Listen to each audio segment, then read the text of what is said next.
Daddy, I want a friend for my birthday.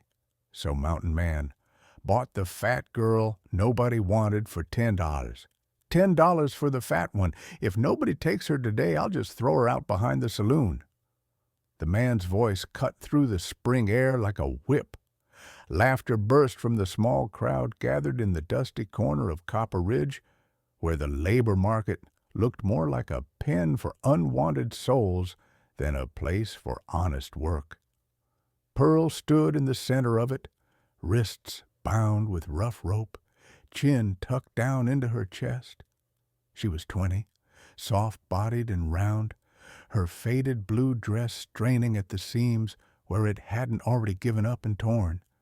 Bruises, in ugly shades of yellow and purple, peeked out from the collar and cuffs. Around her neck, hanging from a string like a cruel joke, was a wooden sign. Pearl was $20, now $10. $10? A ranch hand snorted. I wouldn't pay 10 cents. She'll eat more than she earns.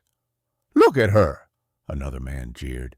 You'd need a whole wagon team just to haul her up the hill.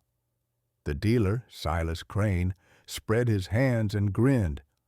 Come on, boys. She's strong, built like an ox, good for scrub work, kitchen work, anything you don't want your real women doing. $10 and she's yours.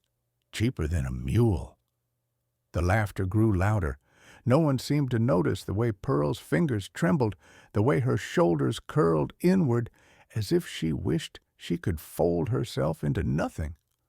Her brown eyes, so soft once, now looked like they'd been emptied out and left in the sun to dry. She stared at the ground, swallowing every insult as if it were something she deserved. In the back of her mind, one question kept circling. How low did a person's price have to fall before they stopped being human at all? Silas gave the rope a jerk. Turn around, girl. Let 'em see what $10 buys. She stumbled, cheeks burning as the men whistled and cackled. Maybe if you throw in a barrel of lard, I'll think about it. Buy her for firewood. At least she'll burn a long time. Pearl bit down on her tongue so hard she tasted blood. Nobody here knew that she once loved to sing, once dreamed of teaching school, once believed that if she was kind enough, patient enough, someone might look at her and see a person instead of a punchline. But dreams didn't matter in Copper Ridge, not for girls like her. If you're listening to this now, wherever you are in the world, just imagine standing there with a price around your neck. Would anyone step forward? For you? For Pearl, the answer seemed obvious. No takers, Silas barked. Fine, $8 then. I don't have all day. The crowd shifted, already losing interest, when a shadow fell over the edge of the circle. A tall man in worn buckskins and a weather-faded coat had stopped beside the rail. His beard was dark, shot through with silver, and his eyes, steady, watchful, took in Pearl, the sign, the rope, the bruises. Behind him peered a small red-haired girl with bright green eyes and a birthday ribbon pinned crookedly to her dress.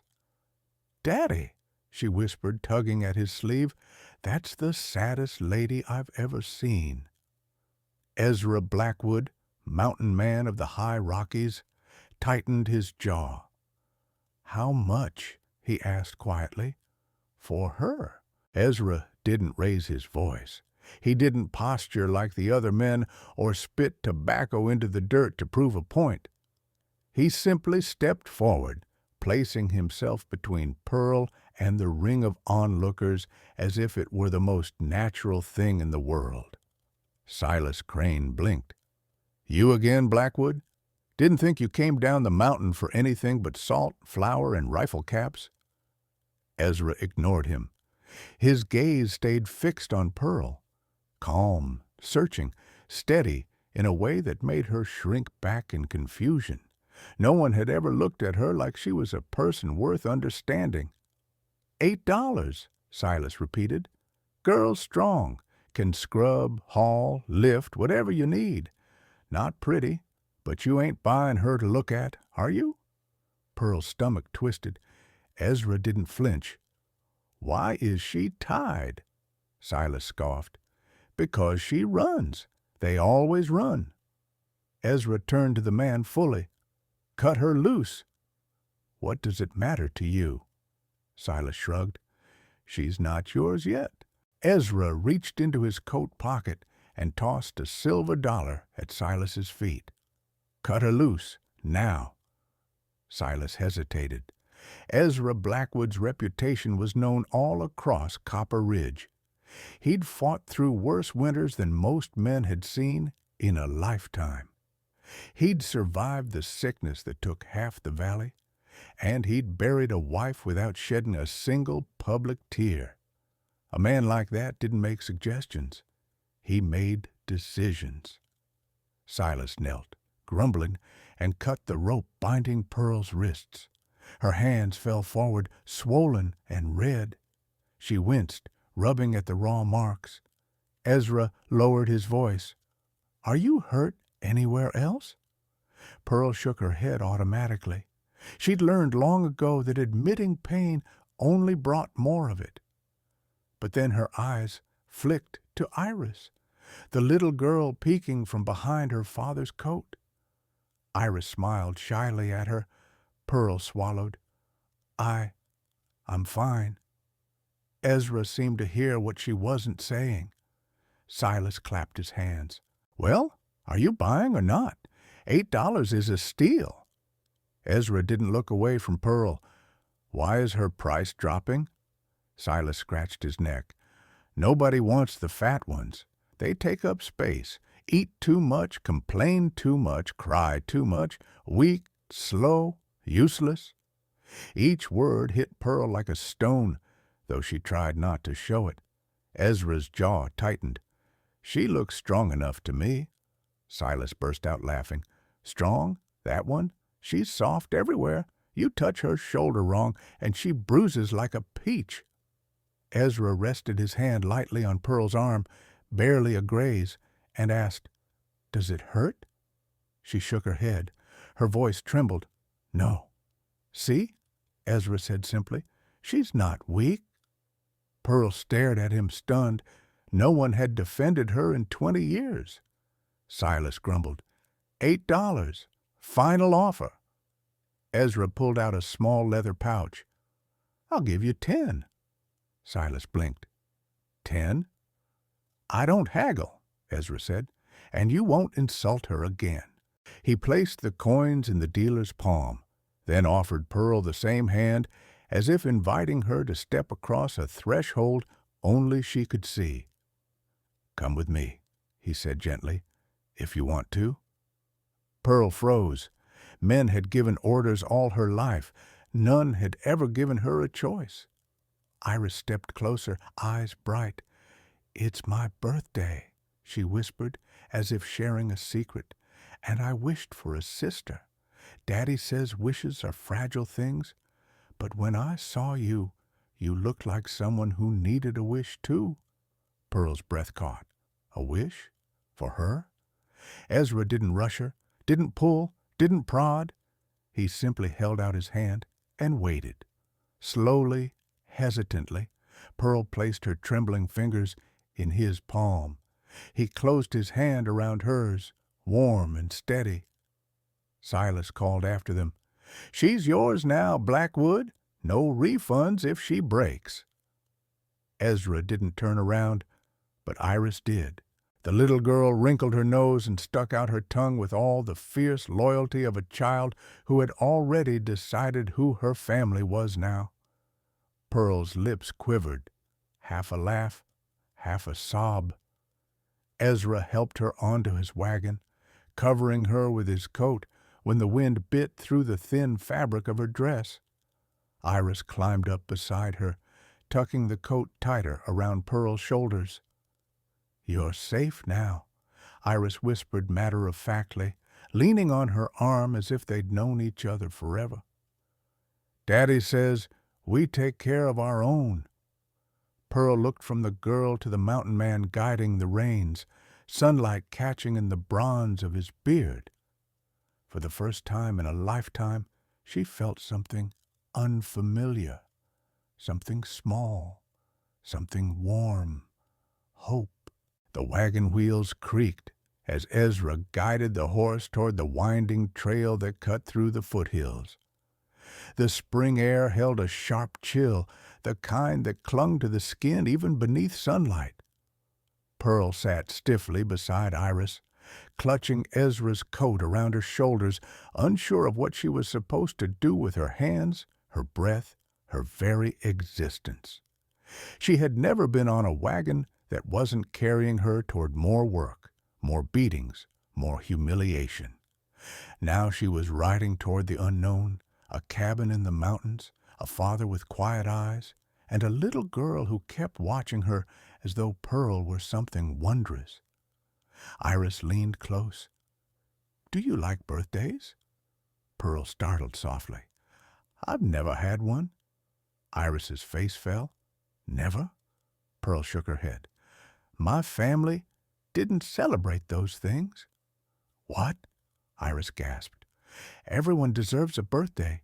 Even animals get birthdays. Daddy says every creature alive deserves one day that belongs just to them." Pearl swallowed against the sudden tightness in her throat.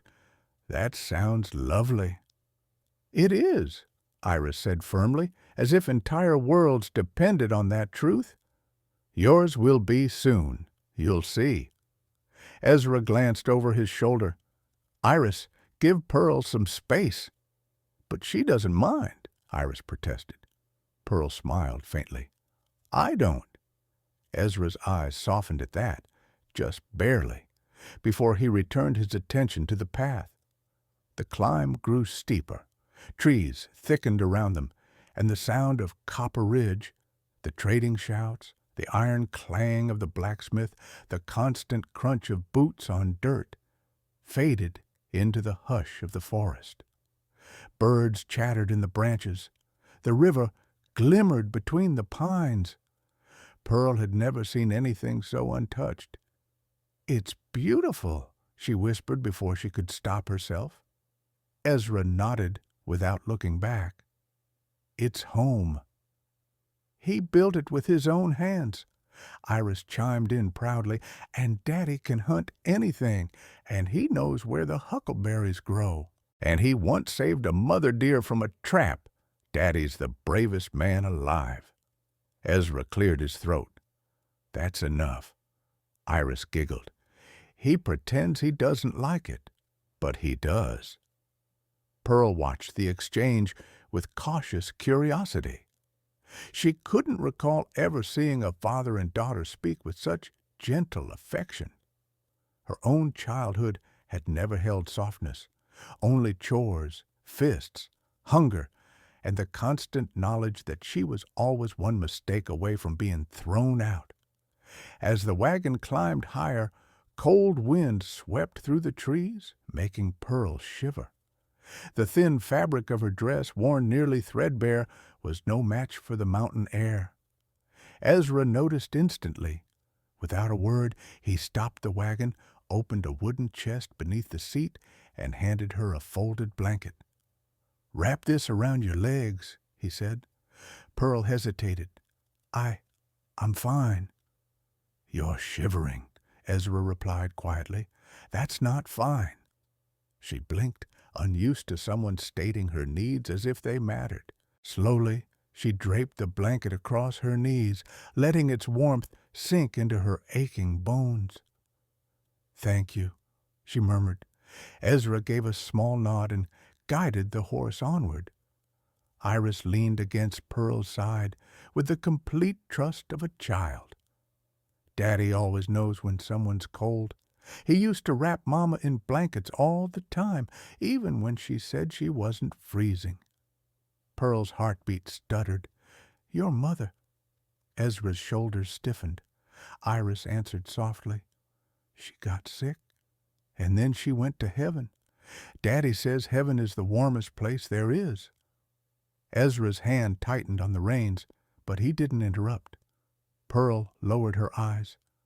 "I'm very sorry." "So is Daddy," Iris said simply. "But he still loves her, and I think she sent you to us. Like a birthday gift I didn't even know how to ask for." Pearl made a trembling sound she hoped no one heard. Ezra cleared his throat again. "Iris, why don't you tell Pearl about the garden?"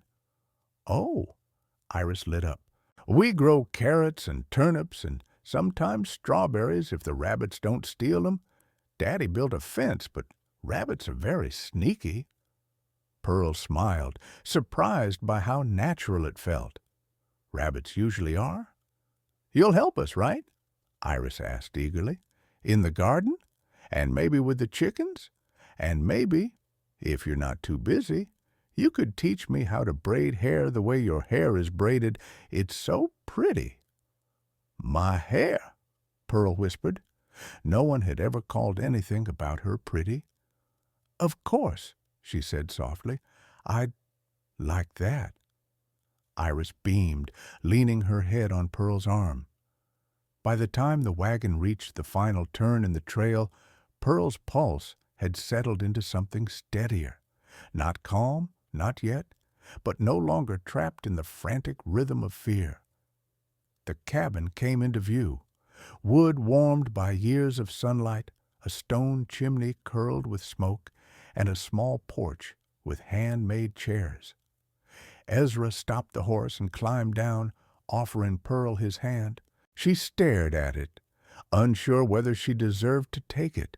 This hand that built a life, that protected a child, that had lifted her from humiliation as though she mattered.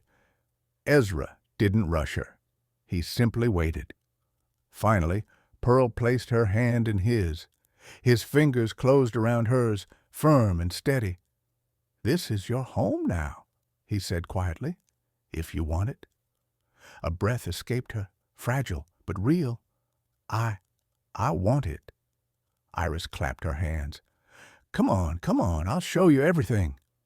The girl tugged Pearl forward, and for the first time in Pearl's life, stepping through a doorway felt like stepping into warmth instead of judgment, possibility instead of punishment. Ezra watched them from behind, a shadow of something new, something dangerous, something tender, warming in his chest.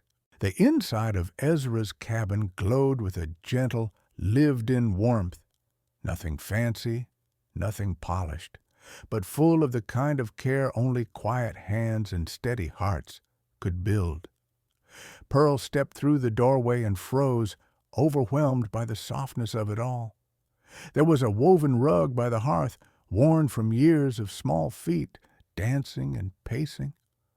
A sturdy table made from rough-cut pine stood near the window, scarred by knife marks and ink stains. 3 shelves crowded with books and whittled figurines lined the wall. Everything smelled like smoke, soap, cedar, and bread. It felt alive. It felt safe. Iris grabbed Pearl's hand and dragged her toward a small room in the corner. "This one's yours. Daddy cleaned it yesterday. He even fixed the loose floorboard so it won't squeak." Pearl stepped inside. The room wasn't large, just a bed stuffed with straw and wool, a little table, and a window overlooking the river. But to her, it looked like a palace. She touched the quilt folded neatly at the foot of the bed, marveling at the hand-stitched patterns. Iris leaned on the doorframe proudly. "Mama made that quilt. She said every person needs something warm that belongs only to them." Pearl's breath caught. She was very kind. "She still is," Iris said with childlike certainty. "Sometimes I feel her when the wind blows, and sometimes I feel her when I look at you." Pearl swallowed hard. "I don't deserve that." Ezra's voice drifted from the doorway. "Maybe let Pearl rest a minute, Iris. She's had a long day." Pearl turned. Ezra stood with one hand braced on the doorframe, watching her with a gaze she didn't yet know how to read. It wasn't pity, it wasn't expectation. It was something steadier, something that felt like careful respect. "I'm all right," Pearl whispered. Ezra nodded, stepping inside. "There's food on the stove if you're hungry. I'll set up the water barrel so you can wash. The cold up here can settle in the bones if you're not careful." Pearl clutched the edge of the quilt. "I thank you for all this. I don't know how to repay you." "You don't owe me anything," Ezra said simply. "Iris needed a friend. You needed a place, that's all." The matter-of-fact way he said it, no pity, no grand gesture, just truth, made Pearl's eyes sting. After Ezra stepped out, leaving the door a little open so she wouldn't feel shut in, Pearl sank onto the bed. She pressed her fingers into the quilt again, feeling the softness under her palms. For the first time in 20 years, she didn't feel like she was intruding. She felt welcomed. Minutes later, Iris burst into the room again. "Come on, you have to see the kitchen. Daddy says it's the heart of the house." Pearl laughed, quiet, surprised at herself. "All right, show me." Iris grabbed her hand and pulled her down the hallway into the kitchen. A pot of venison stew simmered on the stove, filling the cabin with rich scent. Pearl's stomach growled. Iris smacked her forehead dramatically. "Daddy, she's starving. Why didn't you tell me she was starving? I would have fed her the second we walked in." Ezra looked up from splitting kindling at the hearth. "She didn't say she was hungry." "Because she's polite," Iris declared. "Grown-ups don't say things like kids do. Kids say, 'I'm hungry' or 'I want cake.' Grown-ups pretend they don't want anything." Ezra gave Pearl a small, knowing look. "Is that true?" Pearl shrugged shyly. "I suppose I'm not used to asking for things." Ezra ladled stew into a bowl and set it on the table. "Here, eat before Iris scolds both of us again." Iris crossed her arms. "I only scold when it's important." Pearl sat at the table. The bowl was warm against her palms, the smell sweet and earthy. She had eaten scraps all her life, whatever her family tossed aside, burnt crusts, leftover bones, stale biscuits. But Ezra's stew tasted like kindness, simmered slowly over a fire. When she finished, she wiped her mouth quickly, embarrassed by how fast she'd eaten. "It was wonderful, thank you." Ezra nodded once, eyes soft. "There's more if you want." She almost cried at the offer. Food had always been measured, monitored, used as punishment. To be given more simply because she was hungry? It felt unreal. "I'm full," she murmured. "Good." Ezra stood, his movements controlled and quiet. "I'll show you the water barrel." He brought her outside to the spring barrel behind the cabin, filled with cold, clear mountain water. He handed her a towel and a bar of homemade soap. "You can wash whenever you want," he said gently. "Nobody will bother you." Pearl tightened her grip on the towel. "Ezra, why are you being so kind to me?" His eyes met hers, steady and unflinching. "Because you deserve kindness." Her breath broke. She turned away before he could see her tears. That evening, after Pearl washed and changed into one of Ezra's spare linen shirts, clean, soft, warm, she joined Iris on the rug by the fire.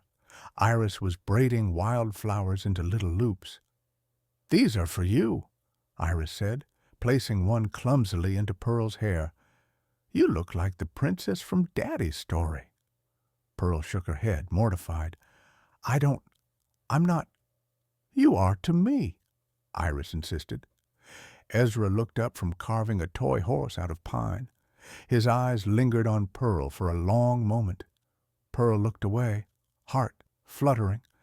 Later, when Iris grew sleepy, Pearl carried her to her bed. The child fit perfectly in her arms, warm and trusting. Pearl tucked her in and hummed a lullaby, one she barely remembered from her own mother, long before life had turned cruel. Ezra stood quietly in the doorway, listening. "You're good with her," he said softly when Pearl stepped back into the lamplight. "Better than I hoped." Pearl lowered her eyes. "She's easy to love." Ezra's voice dropped. "Not everyone sees what you see. Not everyone gives what you give." Pearl looked up, startled. Ezra cleared his throat and stepped back. "If you need anything, my room is across the hall. The cabin settles at night. Don't let the creaking scare you." Pearl nodded. "Good night, Ezra." "Good night, Pearl."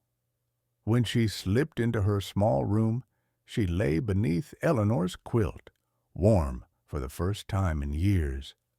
The mountain wind rapped gently against the window. The fire crackled in the next room.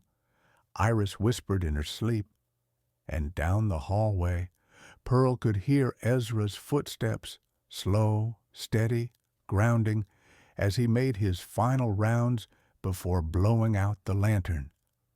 For the first time in her life, Pearl felt something she had never known before: belonging. Spring in the high Rockies was a strange season. One day the sun felt warm enough to melt every trouble in the world. The next, a storm could roll in and remind everyone how small and breakable they really were. Pearl learned this quickly. Life in Ezra's cabin had a rhythm, gentle, dependable, almost soothing. But beneath that warmth, she sensed something else moving quietly in the dark. Secrets. Some belonged to her, some belonged to Ezra, and some were coming up the mountain whether they wanted them or not. Pearl woke one morning to find Ezra chopping wood outside. His sleeves were rolled to the elbow, revealing corded muscle and old scars, long, pale marks that wrapped across his forearms like ghostly reminders. She leaned against the doorframe. "How did you get those?" Ezra paused mid-swing. He didn't turn. "Life does that to a man," he said simply. "But not without a story," Pearl whispered. Ezra drove the axe down hard, splitting the log cleanly. "Some stories don't need telling." Pearl lowered her eyes. She had her own stories she wished she could bury under 10 feet of dirt. Stories with fists, dark rooms, and a family that blamed her for every cracked wall and broken promise. She knew better than to pry. Still, Ezra looked haunted, as if her question touched something he'd locked away long ago. Later that morning, Pearl was gathering water from the spring when she heard hushed whispering behind the cabin. Iris was crouched behind the woodpile, whispering urgently to a carved wooden horse. "No, I'm not scared," Iris insisted in a dramatic whisper. "Daddy says she's good, and Daddy always knows." Pearl stepped closer. "Who are you talking to, sweetheart?" Iris jolted, clutching the toy. "Nobody." Pearl raised a brow. "That didn't sound like nobody." Iris bit her lip. "Sometimes I talk to Mama. Not really talk, I guess. But I pretend she's listening." Pearl knelt beside her. "I think she is listening." Iris softened. "Do you miss your Mama, too?" Pearl opened her mouth and froze. She didn't remember her mother well enough to miss her. She remembered fragments, soft hands, a lullaby, a kitchen fire, but those memories had faded beneath years of cruelty. "I don't—" Pearl's voice cracked. "I'm not sure." Iris touched her arm gently. "It's okay if you don't. You can miss people you never really had." Then, with the strange wisdom only children carry, she added, "That's what Daddy does, too." Pearl's breath stilled. Ezra missed someone he once had, or someone he wished he'd had. Either way, he carried grief like a shadow at his heels. That afternoon, Pearl helped Ezra mend the chicken coop. He handed her nails and wood planks, his movements careful, measured. She noticed how he avoided meeting her eyes for too long, but also how he checked constantly that she wasn't lifting more than she could. "You're good at this," she said. Ezra grunted. "Had to learn. Up here, a man either fixes things or lets the mountains swallow him." "Do you ever go into town?" Pearl asked. Ezra's jaw tightened. "Only when necessary." "Because of Iris?" "Because of people." Pearl nodded slowly. She understood that more than he could know. For a long moment, the only sound was the rhythmic tapping of Ezra's hammer.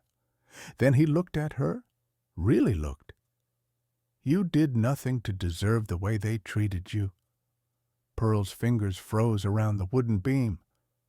"Iris talks," Ezra said softly. "She told me you wake up crying some nights." Pearl flushed with shame. "I'm sorry. I didn't mean to disturb anyone. I'll try to be quieter." "Pearl." Ezra's voice cut through her panic like warm iron. "You don't have to apologize for being hurt." No one had ever told her that. Ever. Pearl swayed slightly, gripping the beam as if it were the only solid thing left in the world. Ezra stepped closer, but carefully, as though approaching a frightened doe. "If you ever want to talk about it, you can. I won't ask. I won't push. But I'll listen." For a moment she thought she might fall apart entirely. But instead of breaking, something inside her shifted, loosened, softened. "Thank you," she whispered, her voice barely a breath. That night, after Iris fell asleep, Pearl found Ezra on the porch sharpening a knife. The moon washed his face in pale light. She sat beside him. "I want to tell you," she said. Ezra paused. "I want you to know who you brought into your home. I don't want secrets between us." Ezra turned the knife in his hands but said nothing, giving her space. Pearl exhaled shakily. "My stepfather sold me, again and again. Not for money, just because he hated me. He said I cost too much to feed. He said I scared people away. He said I wasn't worth anything." Ezra's jaw clenched so tightly she thought the blade might snap in his hands. Pearl continued, tears burning down her cheeks. "When he sold me this last time, I thought maybe that was all I would ever be. Something traded, something cheap, something people bought because they couldn't get anything better." Ezra set the knife aside slowly. Then he turned to her fully. "You're not a thing," he said, voice low and steady. "And I didn't buy you. I rescued you. There's a difference." Her breath hitched. "Why? You didn't even know me." Ezra's eyes softened with something almost unbearably gentle. "I knew enough," he murmured. For a long moment, neither of them moved, not until a twig snapped in the trees. Pearl jumped. Ezra's hand went instantly to the knife. A second twig snapped, then another. Ezra rose silently, motioning for Pearl to get behind him. The forest had fallen too quiet. Footsteps, slow, deliberate, crunched along the edge of the clearing.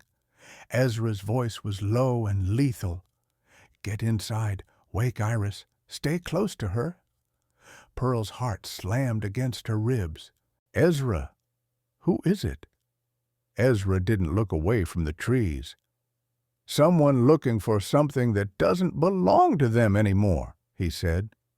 Then, barely above a whisper, "Your past is coming up the mountain." The forest exhaled a cold breath, the kind that whispered danger before a single word was spoken. Pearl backed toward the cabin, pulse hammering, while Ezra stepped forward with the quiet certainty of a man who had survived far worse than the darkness between the trees. The footsteps grew clearer, slow, heavy, arrogant. Ezra, Pearl's voice trembled. It's them. I know it is. Inside, he repeated firmer now. Take Iris and stay behind me. Pearl obeyed. She rushed into the cabin, scooped Iris from her bed, and held the half-asleep child close. Is it a bear?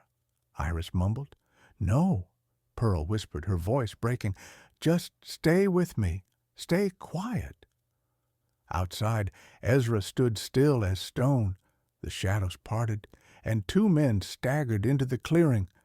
Pearl's breath caught. Her stepfather, her brother. Garrett's face was bloated from drink, his coat stained with whiskey and mud. Marcus walked slightly behind him, carrying a length of rope, and grinning like he already owned whatever he came for.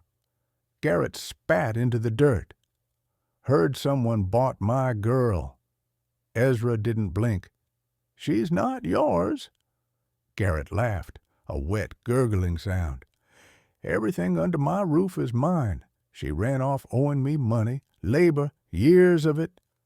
Ezra stepped forward. You sold her. Lease, Garrett corrected. Temporary arrangement. Nobody keeps a girl like her for long. Too much food, too little work. He smirked. But I'll take her back now, and the man who bought her owes me $10. Ezra's expression didn't change, but the air around him seemed to shift, tightening, sharpening. You're not taking her, he said quietly. Marcus twirled the rope. We ain't here to ask. Ezra tilted his head. You should. Garrett grinned. Oh, that's so? And why's that, mountain man? Ezra moved in a single, fluid motion. Before Garrett could blink, Ezra had him by the collar, slammed him back against a tree, and pressed the knife edge just under his jaw. Garrett choked. Wait. You threw her out like trash, Ezra growled, voice low and dangerous. You sold her like cattle. You bruised her, starved her, beat her down until she forgot what hope looked like. Marcus rushed forward, only to stop dead when Ezra's gaze snapped to him. One step closer, Ezra warned, and I'll put you in the ground before you take your next breath. Marcus froze. Ezra leaned closer to Garrett. You ever come up this mountain again, you won't walk back down. Shh, she owes me, Garrett wheezed. Ezra pressed harder, not enough to cut, but enough to promise it could happen. She owes you nothing, and you owe God your life for what you've done. Silence fell. Even the forest seemed to listen. Pearl watched from the doorway, Iris clinging to her waist. Her fists shook. She had dreamed of someone defending her. She had prayed for someone to speak for her. No prayer had ever been answered, until now. Ezra released Garrett abruptly, letting him stumble to the dirt. Take your rope, Ezra said coldly, and take your filth out of these woods. Garrett scrambled back. Marcus helped him to his feet. This ain't over, Garrett spat.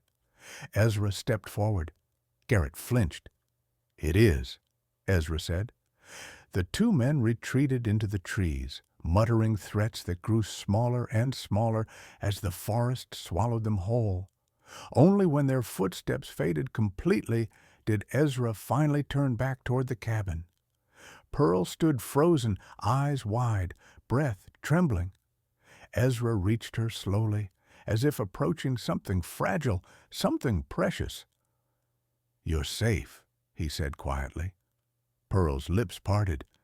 You protected me. I'll always protect you. Her breath shook. Why? Ezra's eyes softened, something warm flickering through the storm still simmering inside him. Because you're mine to protect, he said, gentle, not possessive. Not to own, not to keep, but to shelter if you'll let me. Pearl felt something inside her break, softly, sweetly, like thawing snow giving way to spring. Ezra's hand hovered near her cheek, not touching, waiting. She leaned into it, slowly, deliberately, choosing him back. Behind them, Iris wrapped her arms around Pearl's waist. "See?" she whispered. "Daddy always keeps us safe." Ezra's thumb brushed Pearl's cheek. "He will," he murmured, "for as long as you want him." The cabin glowed like a lantern in the dark, its warm light spilling across the clearing as Ezra guided Pearl and Iris inside. He closed the door gently, not slamming it, not bolting it, as if danger lurked a breath away. Just a firm, steady push that said, "We're safe for tonight. I'm here." Pearl sank onto the edge of the rug, still trembling from the confrontation. Iris curled up in her lap as though drawn by instinct, her small hands gripping Pearl's shirt. Pearl stroked the girl's hair. "Are you all right, sweetheart?" Iris nodded sleepily. "Because you're here." Ezra stoked the fire, his broad back shifting in the lamplight. When he turned, there was no trace of anger left on his face, only concern, carved deep and quiet. He sat across from Pearl, close enough that she could feel his warmth, far enough that she wouldn't feel cornered. "You didn't deserve what they said," he murmured. Pearl lowered her eyes. "I've heard worse." "That doesn't make it true." She blinked at that, slowly, as if the words confused her. "Ezra, why do you keep saying things like that? Why do you keep treating me like I matter?" Ezra exhaled softly, rubbing a thumb over a scar on his hand. "Because you do." Pearl shook her head. "You don't know who I was before this.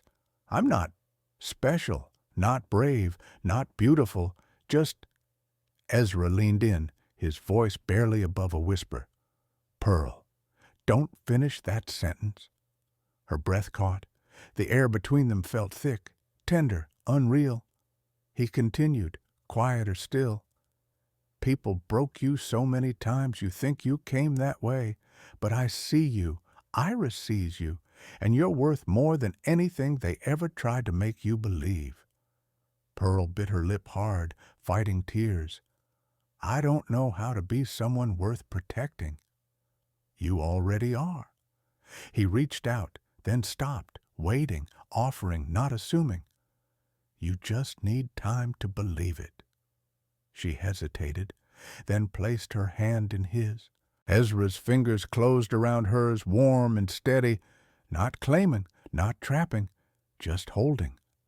Pearl whispered, "What happens now?"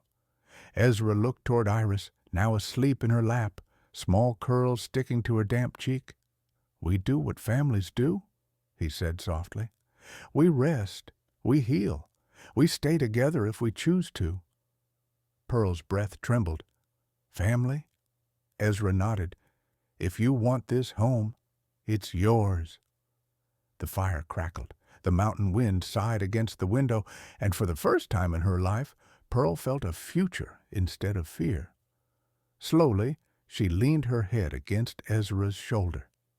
He let out a breath, half relief, half awe, and rested his cheek lightly against her hair. They sat like that, wrapped in quiet warmth, Iris dreaming softly between them. Pearl closed her eyes and whispered, "Yes, I want this. I want us." Ezra's arm circled around her, gentle but sure. "Then you're safe here," he murmured, "for as long as you want to stay." The night deepened around them, but inside the cabin, light, warmth, and the fragile beginning of something strong enough to hold all three of their hearts. Stories like this remind us how quietly a life can change, how a simple act of kindness, a hand offered in the dark, can become the beginning of a whole new world for someone who thought they had no place left to go. Somewhere out there, someone may feel forgotten, unwanted, or unworthy, but the right person, at the right moment, can rewrite everything. If this story found you tonight, tell me, where in the world are you listening from? And if you still believe love can grow in the unlikeliest places, don't go far. The next story is already on its way to you.